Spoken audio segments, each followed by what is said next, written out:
자, 오늘은 이제 비즈니스 아침 단상으로 진상을 진행할 수 있도록 하겠습니다. 비즈니스 아침 단상. 나는 스폰서에게 어떤 파트너일까? 이러한 어떤 질문을 던지고 비즈니스 아침 단상을 진행해 볼 수 있도록 할게요. 나는 스폰서에게 어떤 파트너일까? 어떤 파트너일까요? 저 개인적으로 저는 어떤 사업 파트너를 좋아하냐.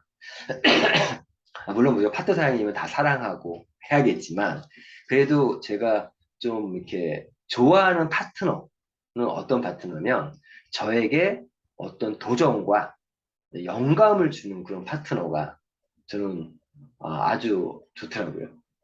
저를 성장시키는 그런 파트너죠. 어떤 도전을 주고 또 영감을 주고 과연 근데 나는 스폰서가 어떤 파트너일까 한번 생각해 보시자는 거죠. 지금 이 사업을 하다 보면 여러 유형들을 많이 보게 돼요. 어떤 유형들. 나는 또 스폰서에게 어떤 파트너일까? 저는 사실 우리 이동엽 스폰서님과의 관계에서 이정찬 스폰서님하고는 제가 어떠한 관계면은 PM 이전부터 어, 거의 20년, 정확히 18년 전, 18년 전부터 이렇게 알고 있는 사이였어요. 18년 전에 제가 모 회사에서 사업을 진행할 때 그때 형제 라인이었어요. 형제 라인이었고 함께 공인 강사라는 그 회사는 공인 강사 제도가 있었거든요. 그런 공인 강사 활동을 함께 했었고 우리 이동혁 스폰서님하고 저하고는 나이 차이가 띠동갑이에요.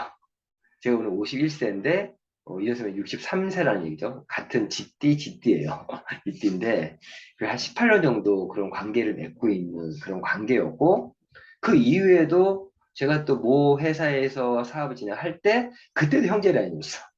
거의 항상 그 함께 사업을 함께 해본 적은 한 번도 없던 그런 관계였는데 제가 PM에 대해서 알아보는 과정에서 제가 이동엽 사장님을 직접 불러서 한번 만나서 이 PM에 대해서 정확히 알아봤었고 그런 인연으로 지금 이제 스폰서와 파트너 사업 진행하고 있는데 그런 어떤 관계 때문에 사업 시작부터 지금까지도 이동엽 스폰서님은 저를 리더로서도 존중을 해줬고 항상 리더와 리더 어느 정도의 사업을 하다 보면요 스폰 파트너도 리더의 포지션이 이제 정말 되다 보면 어느 정도 직급에서 하게 되면 어떤 우리가 기존의 스폰 파트너의 관계보다도 이제는 이런 거 있잖아요. 우리 그 딸이나 그, 그 어머니하고 딸의 관계를 보시면 될 것 같아요. 제가 보면은 딸들이 이제 나이를 먹고 하다 보면은 이제 어머니랑 친구 같은 관계가 좀 되는 것 같아요, 보면.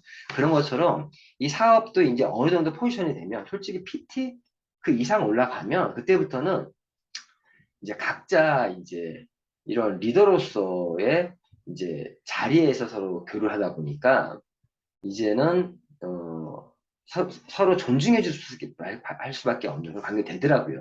어쨌든 저는 이동 스폰서에게 아마 제 생각은 좀 도전을 좀 많이 주는 그런 파트너가 아닌가라는 생각이 좀 들고 어, 연락도 자주 못해요, 솔직히. 자주 못하고, 사업 시작 때부터 지금까지도 정말 중요한, 근데 항상 제 뒤에서 저를 이렇게 지지해주고, 항상 지켜봐주는 그런 스폰서님이고, 또 저도 이제 그런 파트너인 것 같아요.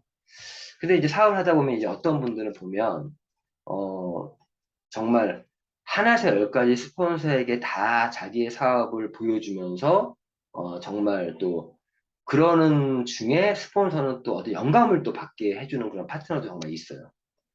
질문을 많이 하는 파트너는 정말 스폰서의 능력을 굉장히 키워주는 겁니다. 정말 많이 키워주는 거예요. 어, 파트너의 질문에 대해서 근데 어떤 분 질문을 하면은 나 모른다가 아니라 그런 질문을 받으면 내가 모른다라면 이번 기회에 내가 공부를 해서 알려줘야죠. 그러니까 항상 나를 성장시키는, 또 영감을 주는. 때로는 또 어떤 파트너는 영감을 준다는 게 이런 미라클 모닝 비전 스타트를 제가 주관하면서도 어떤 파트너와의 대화 속에서 항상 어떠한 영감을 주시는 분들이 있어요. 어, 이런 교육들을 해야겠다. 이런 교육들이 부족하구나. 라든가. 아무튼 그런 또 파트너도 있고. 또 어떤 파트는 항상 스폰서를 좀 괴롭히는 괴롭힌다는 게 아니라 스트레스를 주는 그런 파트너들도 있어요. 그런 파트너도 있고 또 어떤 파트너는 또 너무 자기가 다 주도적으로 하려고 하는 좀 그런 부분도 있어요. 뭐 도와주고 싶은데 뭐 요청을 안 하니까 뭐 자기 스스로 하려면 좋지만 그래도 최소한 PT가 되기 전까지는요 스폰서에게 내가 항상 확인하고 이렇게 물어보는 습관이 중요합니다. 그것도 너무 좋지 않아요. 그리고 이제 어떤 이런 파트너도 있죠. 사실은 스폰서로서 이제 파트너로서 조금 진짜 안 좋은 케이스도 있어요. 안 좋은 케이스들도 좀 인성적인 부분에서 좀 잘못된 파트너도 있고 솔직히 그런 분들하고는 사업적으로 평생 가기 좀 쉽진 않은 것 같아요. 그런 분들도 있고 그리고 그냥 스폰서 파트너 관계도 제가 관계가 제가 안 만들어져서 별로 그냥 파트너 다리 형제라기보다도 안 친한 파트너도 그런 분도 있는 것 같고 사업을 하다 보면 정말 우리 비즈니스는 이 관계식 비즈니스예요. 이 사업이 아무리 PM 사업이 좋아도 우리 인간과 인간 관계 속에서 이루어지는 비즈니스인데 그런 관계성에서 일단 파탄이 생기면 어, 사업적으로 도움이 안 됩니다. 근데 솔직히 말씀드려서 그런 사업적인 파트너는 스폰서도 어떤 마이너스적인 게 있겠지만 가장 피해를 보는 건 파트너예요. 왜? 제가 항상 얘기하지만 스폰서와의 관계성이 끊기면요. 그 라인은 사실 죽은 라인이에요. 왜? 우리 혈관이 막히면 죽잖아요. 팔이 썩잖아요. 그런 것처럼. 그래서 파트너 입장에서는 내가 항상 스폰서를 믿고 따르고 있다라는 그런 거를 어떤 행동으로서 보여주지 않으면 쉽지 않습니다. 우리 코어 리더의 어떤 자세 중에서도 행동으로서 스폰서를 믿고 따라왔을 때 그런 코어 리더의 자세 조건이 이렇게 들어가거든요. 그래서 진짜 이런 말이 있어요. 그냥 한마디로 내가 시스템을 진짜 끌고 가든가 아니면 따라오든가 리더십이 없으면 팔로우십이라도 있어야 돼요. 항상 제가 말씀드리지만 우리 사업은 셀프 리더십으로 시작해서 또 팔로우십을 가지고 사업을 해야 되고 내가 또 팔로우십을 발휘해야만 내가 누군가의 팔로우십을 발휘해야만 내가 또 누군가의 리더십도 발휘할 수 있어요.